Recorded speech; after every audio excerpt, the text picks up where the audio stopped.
going to demonstrate some stretching. Okay. 1, 2, 3, 4, 5, 6, 7, 8, 9, 10. On your left.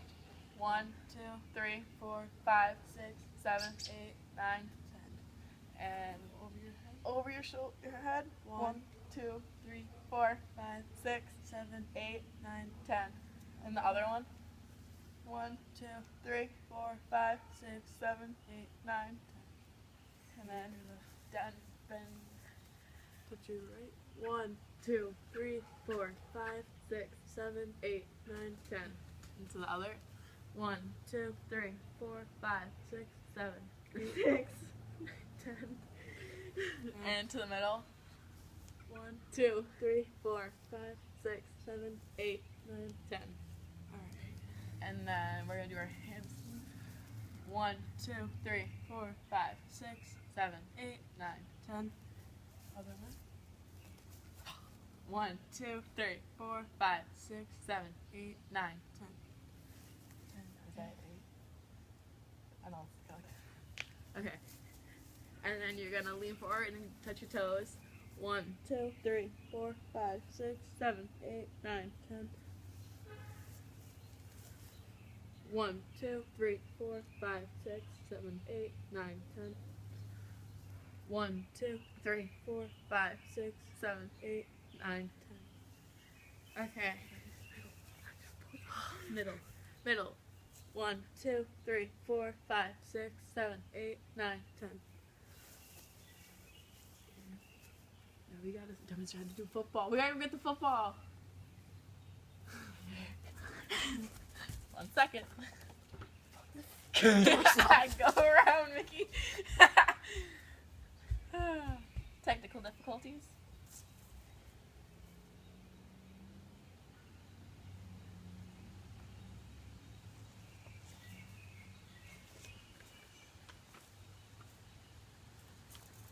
So when you work out, you're going to want to wear like baggy shorts and a sweatshirt or some sweatpants. You don't want clothes that are going to be constricting or get in the way.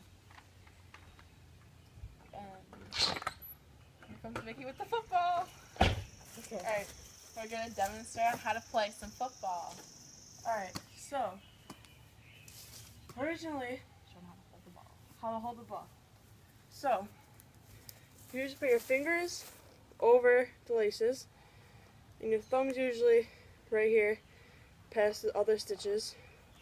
And then when you throw it, you're going to want to lean back a little bit, lean forward, and throw it as if you're throwing a baseball or a softball, like this. You want to catch it and bring it to you and keep it close. And then you're going to throw it back as a spiral. Now how to kick one. So it's going to hurt. You're going to want to either hit the football like this or like this.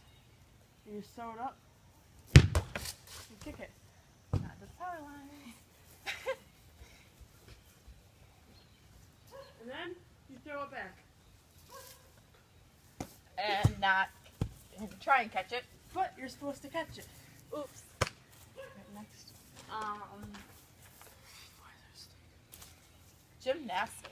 We're going to demonstrate on how to do some skills for gymnastics. Okay, so the most basic one that I know would be the back bend. That is where you are standing like this, or as she is, and you just go back. You can Catch yourself. also do it with a spotter by going like this. And have them hold their hands over their back so they don't fall on their head. And then they help you back up. Yep. Alright. So that's how you do that. Another thing that I've taught myself how to do would be a front handspring. And how to do that, you get back a little bit. You either get a running start or not. And what you're going to do is you're going to go like this on your hands. And you're going to flip yourself over and push yourself up so you land on your feet. Like this.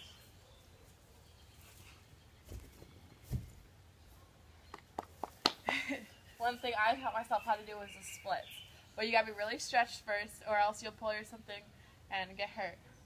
So you put your one foot in front and your back leg, whatever hand you're right with is your, once you go forward. And then your back foot, you have it tilted. So it's kind of like that.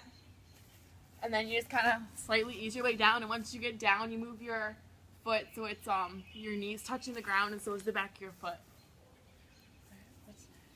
Okay. And you could do a cartwheel, which is pretty simple. You go like this. Okay. Yoga. We're going to demonstrate how to do some yoga. Okay. Well, it's basically around breathing. So, I've seen a couple movies. I've done some yoga with my mom. And they go like this. You gotta breathe in deep. Then out.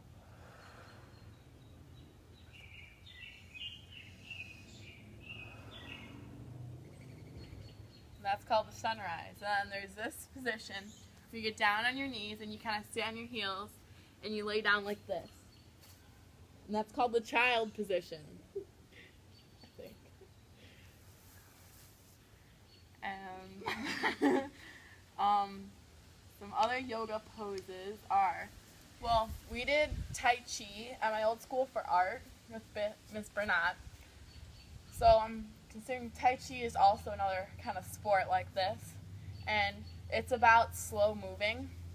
And we used to do this routine, and we call it the dragon fire. And what we would do is we would start on one foot, like this. Other foot. Okay. And then we'd move our hands up like this, and then around. That's only one. You got more balance than Mickey. And then you do the other side. And it's again revolved around balance and breathing. Sensei. Okay.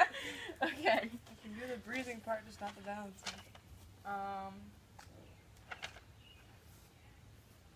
We are...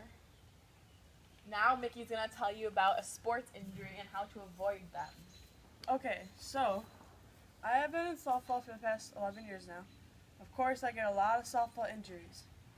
What you can do to avoid them, I've pulled many hamstrings.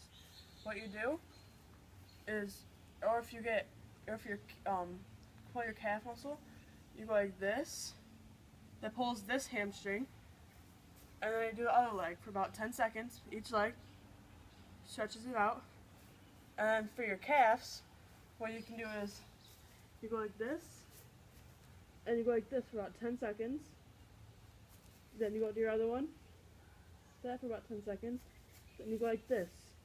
Make sure your feet are flat on the ground. That's how you can avoid a couple sports injuries. Okay. School spirit. Okay.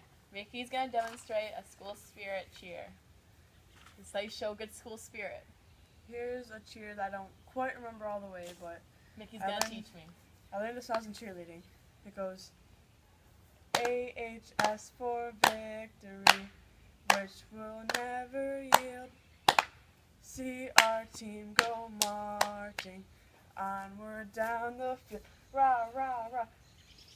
I don't remember the rest, but... Well, I know this one, and it kind of goes for every school because it's defense and offense, and then it was like this. It goes, let's go defense. Let's go defense. Let's go defense. And then you can also do it for offense. Those are pretty fun. Yeah. Cheers for school spirit. And role models. How role models can be helpful for athletes. Well, role models, like gymnastics. There's so many people who are in the Olympics who've made it that far. And they're good influences on the students because most students are like, well, I'm not good enough to get that far. Well, those kids probably are thinking the same thing. But as long as you keep your school spirit up and you keep your energy up and keep your head held high and keep believing that you can do it, and you'll get there eventually. What I have to say about role models is, since I've been in softball for a long time, the person who had inspired me was my own father. He raised me on the t-ball field, taught me how to play, raised me to be who I am now, and if you ask me, I don't think I'm that bad at softball. So I think he's doing his job right, and your role models don't have to be someone famous. They can be your friend, like, let's say Olivia, she could be my role model. I could be her role model.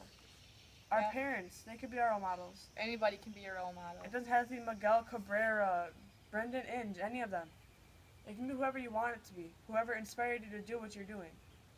And that's role models. Well, my favorite high school would be my old school, which would be St. Clair. And I love my coach, Miss Kelly, for cheer. She used to be so sweet, and she would always cheer us on, even if we fell, even if we were incompetitive and so we got dropped. She would always cheer us on to make sure that we keeping our heads held high and don't let our confidence get us down. It was just, what's your favorite team player, coach, or from a college, high school? My favorite coach would be our coach, Mr. Highstreet from Algonac High School. He has been a great softball coach, and I hate to say I'm not going to be on JV anymore because I'm definitely going to miss him. And it's just been a wild 2 years. Now we can do the Macarena and the IMCA. What do you want to do? I don't know. Wait, Macarena. Alright, ready? Yeah. We're going to do the Macarena.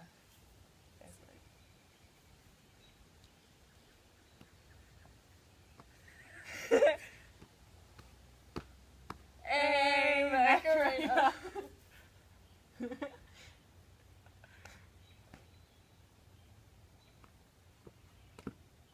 Hey, Macarena.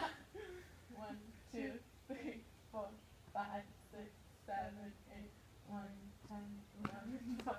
Hey, Macarena. 1, 2, 3, 4, 5, 6, 7, 8, 9, 10, 11, 12. Hey, Macarena.